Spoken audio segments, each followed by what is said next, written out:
Champions League Europa walakkaa xumuraa tapha jalqabaatiin kaleessa Parc des Princes PSG'n goolii 5-4 Bayern Munich kan injifatee tapha baay'ee hawwata si'ataa bareedaa yendoon goolii tiroobe taatee fi drama hedduun tapha guutamedha kan ture tapha nama bohaarsu maatiin ispoortii kan itti bashannanadha taphni kaleessaa kuni adda tapha adda jijjiiran ture tapha boqonnaa hin qabnedha kan ture daqiiqaatti yaalii goolii kilabiin tokko yeroo yaalu tokko ammoo battalumatti goolii galchuudhaaf yaalaate kan ture tapha nama mararu osoo xumuramuu baate kan nama jechiisudha kan ture taphni PSG fi Bayern Munich kun falmiin ture yaaliin ture gooliin ture nama taphicha daawwachaa ture fi daqiiqaatti taa'uu fi ka'uu kan nama gaafatudha kan ture maatiin ispoortii taphichatti ittiin bohaaruudhaan kan itti gammadedha murkii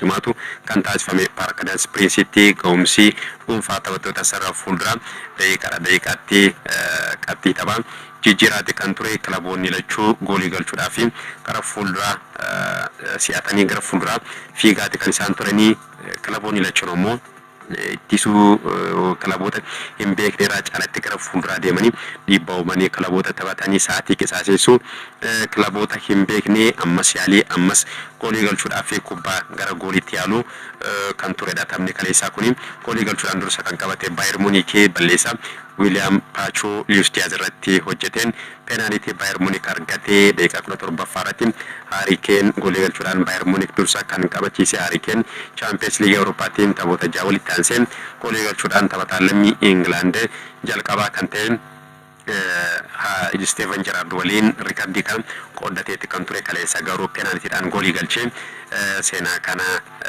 rikardii kana harkatti kan galfatee daqiiqaa 19 Michael Olise carraa Bayern Munich garaagarummaa goolii 2-0 ittiin dursuu danda'u argatus taphataan kun carraa kanatti itti fayyadamuu hin dandeenye kubbaa Harry Kane haala gaariidhaan mijeesseef goleegaa PSG waliin walitti dhufuudhaan osoo hin galchiin kanaaf goleegaan PSG Safonov kan jala deebisee daqiiqaa 23 Ousmane Dembélé carraa goolii qixxeessitu PSG wal qixxeessuu danda'u argatus innis osoo hin galchiin kanaaf goleegaa waliin walitti dhufee gara alaatti kubbaa kana kan inni dhiitee daqiiqaa 24 Kivicha Kvaratskhelia ga'umsa dhuunfaa isaa fayyadamuudhaan PSG wal qixxeessee daqiiqaa 33 Joao Neves rukuttaa rogaarraa addaan itti bu'uudhaan PSGdhaaf goolii kan galchee daqiiqaa 37 Desiree Doué carraa PSG'n 3-1 taphichatti dursuu danda'u argatus taphataan kun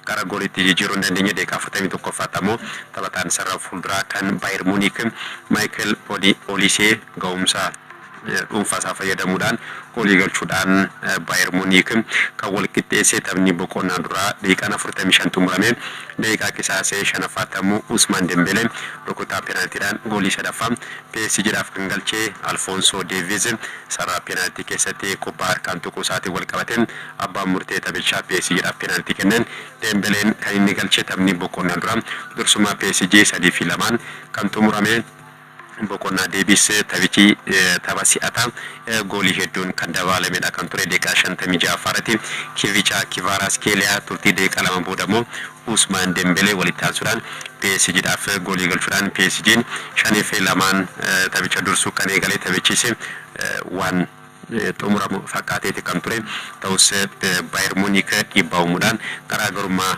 goolii gidduu isaanii ture dhiphisuudhaan taphni deebii hawwataa akka ta'u kan taasise Bayern Munich daqiiqaa 65 Daayoo Upamecano goolii galchuudhaan Bayern Munich gara taphaatti kan deebisee sana booda turtii daqiiqaa 3 booda daqiiqaa 68 tapha kaleessaatiin ga'umsa addaa mul'isaa kan ture Luis Diaz Bayern Munichiif goolii galcheeraa taphataan kun kaleessa boqonnaa deebis sochii baay'isa kan mul'isee taphattoota sarara ittisaa kan PSG salphumatti bira darbaa ga'umsa addaa taphichaa mul'isaati kan ture Luis Diaz hundaafuu taphichi goolii 5-2 5-4 injifannoo PSGdhaan kan xumurame waliigalaan yaalii goolii 22 kan taasifame goolii 9 tapharratti lakkaa'ame PSG'n kubbaa kallattii goolii eege 5 yaaluudhaan hunda taphattoonni kilabichaa galchaniiru hagam taphattoonni sarara fuulduraa PSG carraa argatan sirnaan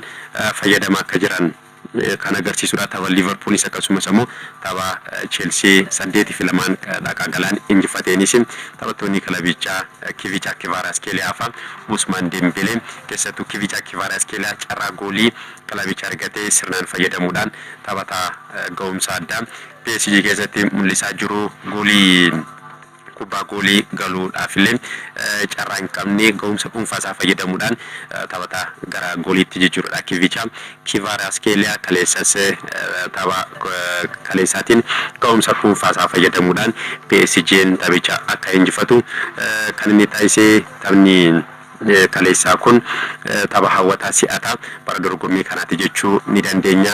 Taphataan sarara fuulduraa kan Manchester City Erling Haaland illee kun kubbaa miilaadha jechuudhaan kan inni maxxansee taphataan PSG Marquinhos immoo hunduu tapha kaleessaatti gammadeera jechuudhaan taphichaan booda kan dubbate leenjisaan PSG Luis Enrique seenaa hojii leenjisummaa kootiin taphni kun tapha hawwataa cimaa jechuudhaan Enrique kan dubbate bara 1960 booda marsaa walakkaa xumuraatiin tapha gooliin hedduu irratti lakkaa'ame ta'uudhaan riikardiidhaan galmeera. Murkiin PSG fi Bayern Munich goolii 5-4 xumurame kuni qindoominni Harry Kane, Luis Diaz, Michael Olise kan kaleessaa waliin goolii 100 kaleessa taphattoonni kunneen Bayern Munichiif galchaniiru. Kana keessa Harry Kane goolii 54, Diaz 26, Olise immoo 20 taphattoonni kunneen galchuudhaan Bayern Munich bara dorgommii kan akka Awurooppaatti sarara fuulduraa sodaachisaa akka qabaatuuf taphattoota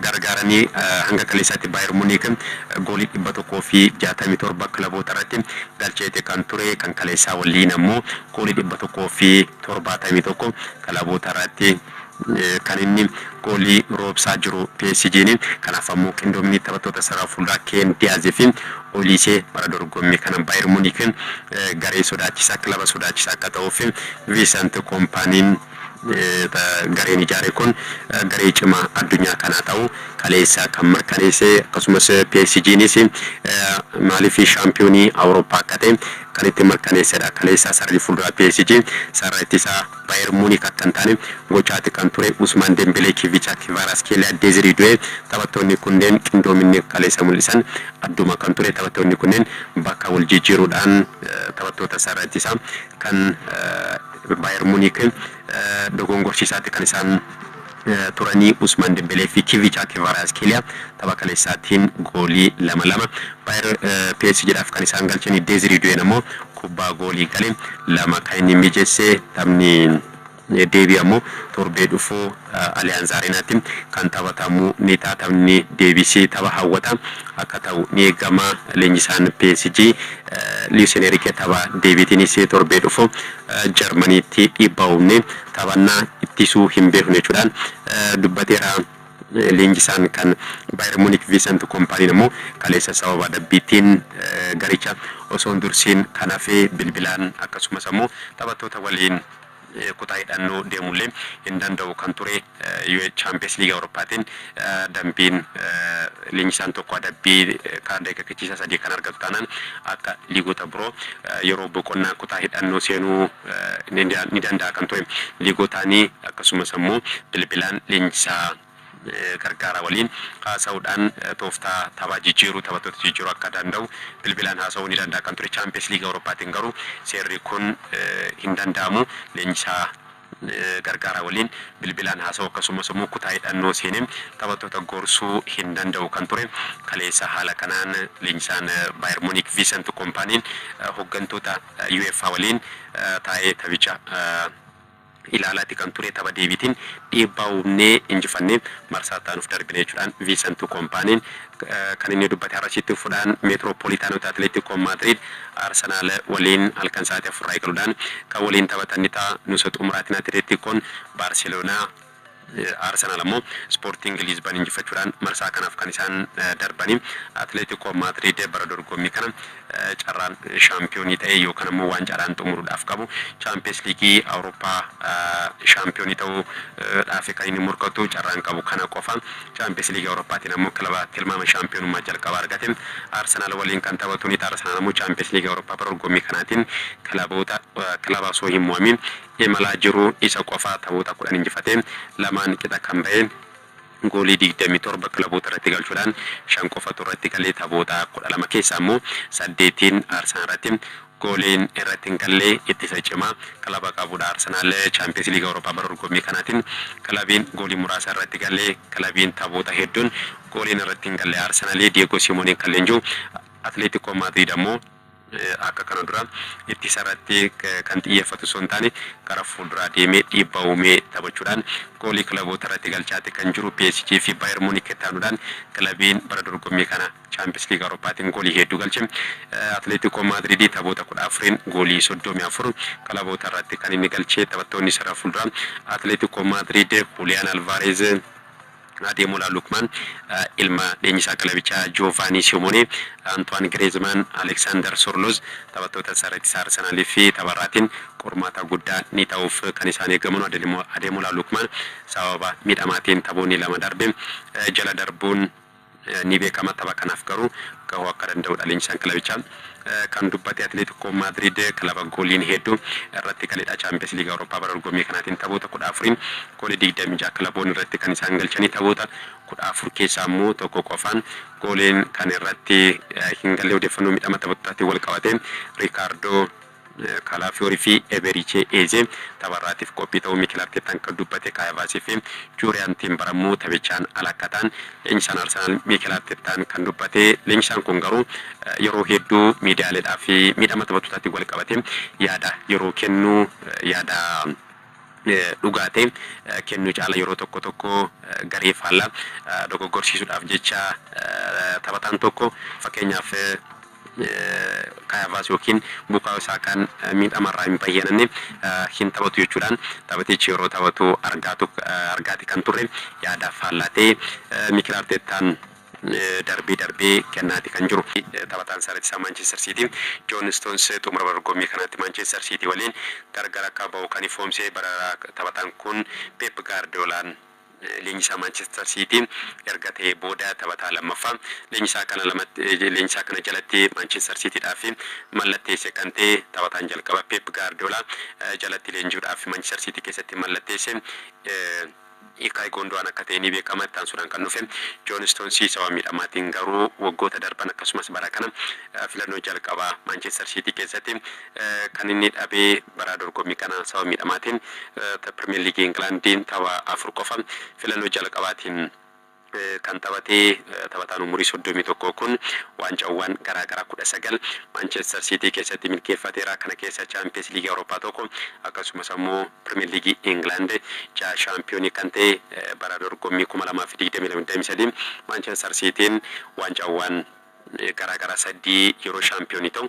John Stones miseensa garichaatti kan ture kaleessa yaada kenneen Manchester City keessatti abjuu koo jiraadheera waan milkeessuu barbaadu hunda City keessatti milkeeffadheera wanti natti hafe tokkollee hin jiru jechuudhaan kan inni dubbate. Odeeffannoo biraatiin taphataan sarara gidduu Manchester United Kobbie Mainoo waliigaltee waggaa 5 Manchester United waliin isa tursiisu mallatteessuudhaaf akka ta'e akka waliigalanii fi wanti hundi akka xumurame Athletic kan gabaasee turbe. Kana keessa yookiin ammoo bara dorgommicha osoo hin xumuramin Kobbie Mainoo waliigaltee akka dheeressu kan gaafame hanga 2031tti Manchester Unitediif mallatteessuudhaaf akka ta'e gaafamaati kan jiru. Kobbie Mainoon yeroo Manchester United Ruben Amorim jalatti leenji'u carraa taphaa leenjisaa kana jalatti dhabeeti kan ture. Taphataa kilabicha keessatti hin barbaadamne kan ture. Amorim jalatti inumaayyuu jijjiirama darbeen kilabicha gadhiisuudhaaf dhiyaateeti kan ture. Ta'us garuu Ruben Amorim kilabicha erga gadhiisee booda amma Carrick jalatti taphataa murteessaa kilabichaa ta'uudhaan filannoo jalqabaatiin gara dirree seenuudhaan ga'umsa addaa Manchester United keessatti mul'isaati kan jiru. Nathan Ake bara dorgommichaa booda Manchester City waliin gargar ba'uudhaaf akka ta'e kan gaafame. Real Madrid ammoo leenjisaa duraanii kan kilabicha warra Los Blancos kan ture Jose Mourinho qacaruudhaaf akkate Athletic kan inni gabaasa odeeffannoo kiyya xumuraatiin ammoo Manchester Cityn sagantaa taphaa akka jijjiiramuuf gaafatus osoo milkaa'in kana fi sababa kanaan guyyaa 11 keessatti taphoota afur taphachuudhaaf kan inni dirqamu ni ta'a. Caamsa afur Premier League Englandin Everton caamsa 9 Brentford 19 ammoo Crystal Palace waliin kan taphatu ni ta'a. Caamsa 16 FA England xumuraatiin Chelsea waliin shampiyonummaadhaaf kan morkatu ni ta'a. Crystal Palace Chelsea fi Bournemouth waliin ammoo torbee tokko keessatti guyyaa torba keessatti tapha guyyaa torba keessatti tapha sadii taphachuudhaaf kan dirqamu ni ta'a. Kun akka hin taaneef gaafatus FA England garuu gaaffii Manchester City fudhatama kan dhabse waliigalaan odeeffannoo ispoortii